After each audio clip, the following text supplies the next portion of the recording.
direct me. Okay, Onya Obosi. Chief Doctor Sam Obiora. Nyaga Obosi.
One of the vibrants of them all. ODOGWU. Chief Onyeka Gary. ODOGWU. CEO Rambo Properties Nigeria PLC. Yes.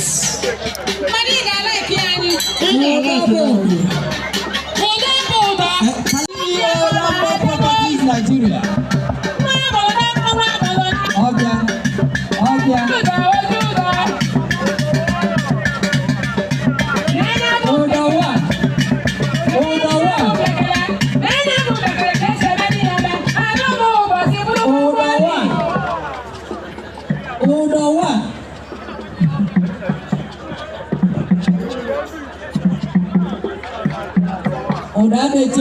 Change whatever. Aye.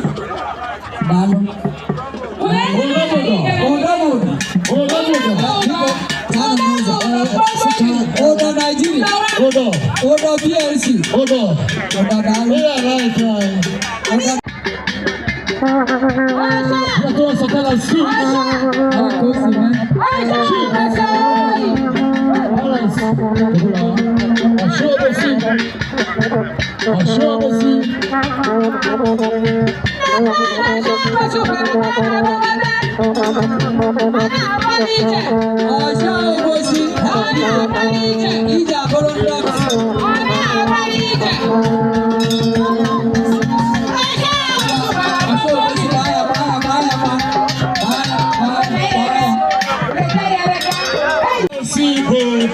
Chief, Francis Kingdom, ODOGWU OBOSI,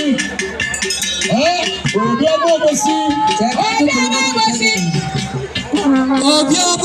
OBOSI, Chief Francis Kingdom, ODOGWU. ODOGWU OBOSI. Obosi.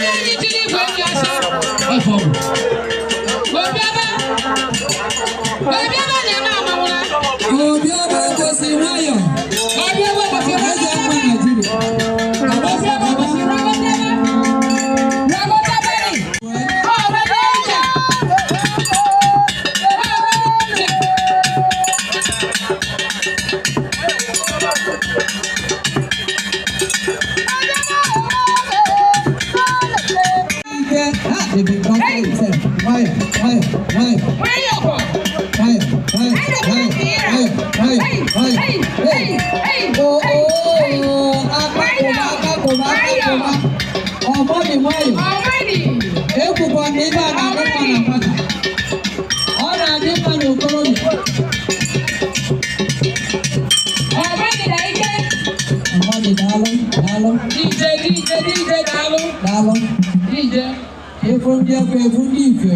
MC. I never.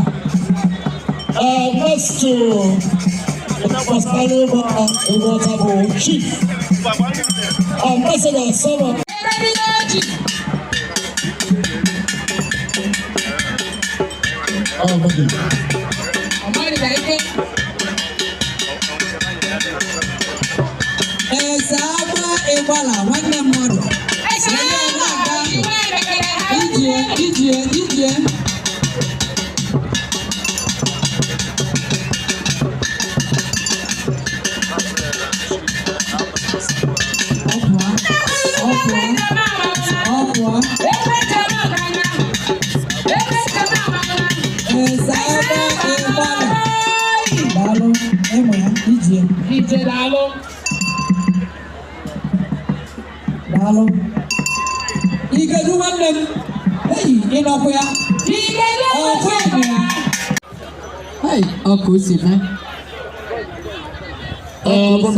Na funde so busi ndi ugedu ugoni nenwe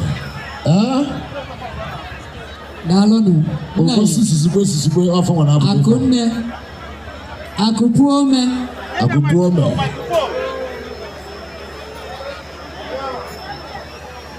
dalonu ebulu onyeze Akuipulome. Kwayo. Wanigwe. Hello. Kwayo. Anina Fogo. DC SOP. Provost of Anambra State College of Health Technology. Obosi. Okolobi Oyibo I singing now.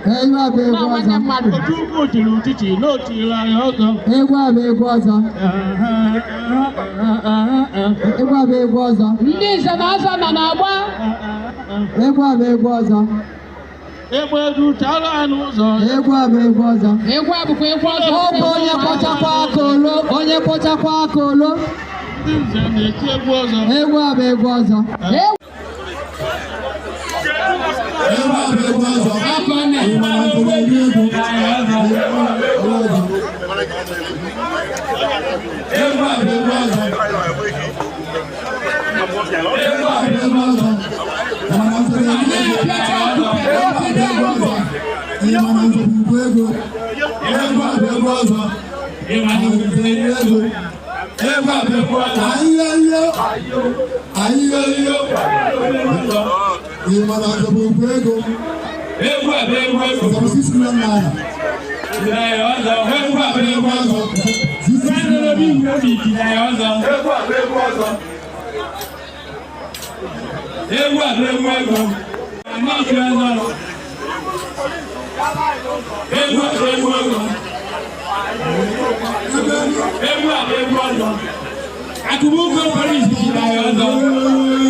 Asingi tiela yoza. Ewa ego. Obele tulugo. Ayeliana. Ewa ego.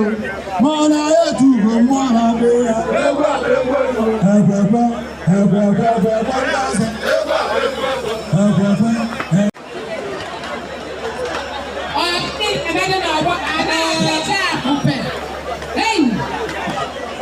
Ladies and gentlemen, the arrival of one of the greatest of them all, most worthy, most indigenous son of the soil, ODOGWU you OBOSI. are honored the Honorable Commissioner for Works for Anambra State, the man who is macadamizing all roads here in Obosi, my dear Honorable Commissioner, Mr. Okoma is here. Mr. Ivan Ukoma, led into the arena by the governor of Obosi and the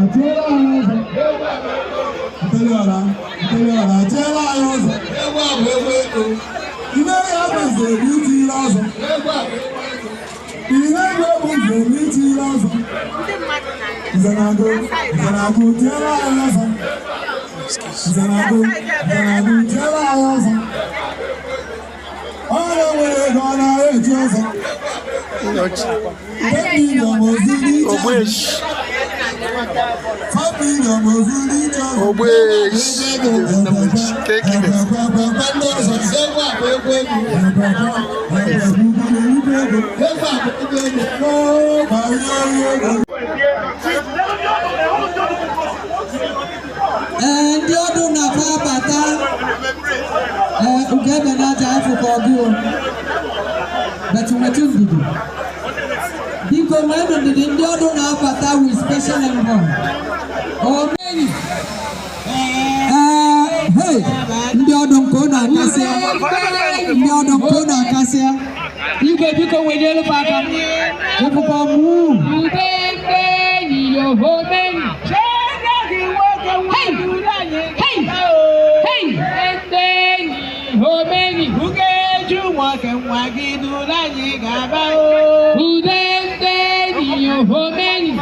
Please, we're saying again, to avoid embarrassment. Go and look at the Thank you. Thank you very much.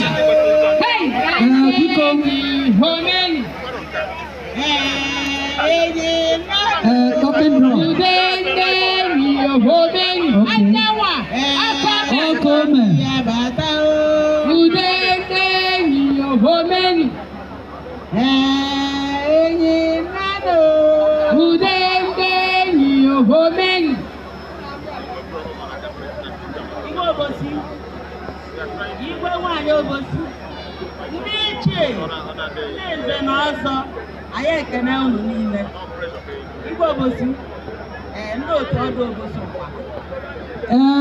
Ụmụ nwanyị ka o si sọ Chukwu. Sorry, ụmụ